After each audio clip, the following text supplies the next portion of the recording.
या विविधतेच्या विराट सागरातही एकात्मतेची अखंड ज्योत तेवत ठेवणारे जे अमृत आहे ते म्हणजे भारतीय संविधान. या संविधानाचे शिल्पकार म्हणजे डॉक्टर बाबासाहेब आंबेडकर, एक असा महामानव ज्यांच्या विचारांची उंची हिमालया एवढी भव्य, ज्यांच्या संघर्षाची गाथा समुद्रा एवढी अथांग आणि ज्यांच्या कार्याची किमया आकाशा एवढी व्यापक आहे.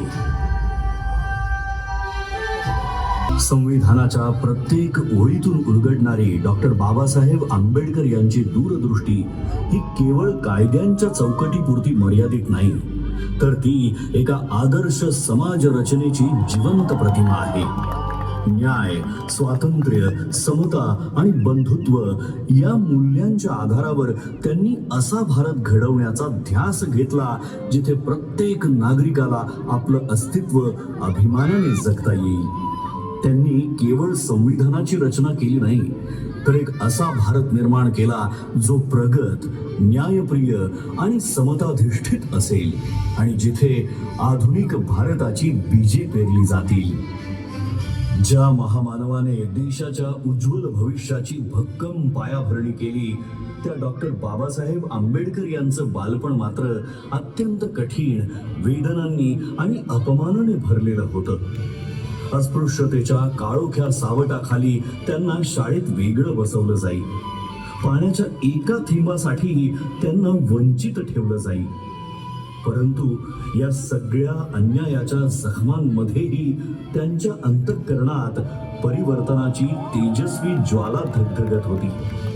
त्यांना ज्ञात झालं होतं की शिक्षण हेच ते शस्त्र आहे जे अज्ञानाच्या अंधाराला चिरून टाकतं आणि माणसाला स्वाभिमानाने जगण्याची ताकद देतं.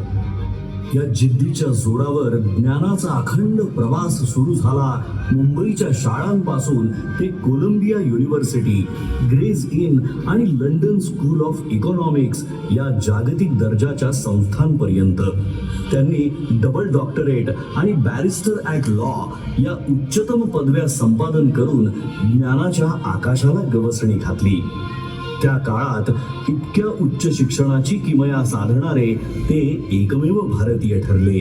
आपल्या विलक्षण बुद्धिमत्तेच्या जोरावर परदेशात सन्मानाने आयुष्य जगण्याची संधी असतानाही डॉक्टर बाबासाहेब आंबेडकरांनी मातृभूमीची निवड केली. मात्र भारतात परतल्यावर त्यांना जातीच्या कारणामुळे बडोद्यामध्ये राहण्यासाठी छप्परही नाकारलं गेलं. पण अपमानापुढे झुकण्याऐवजी त्यांनी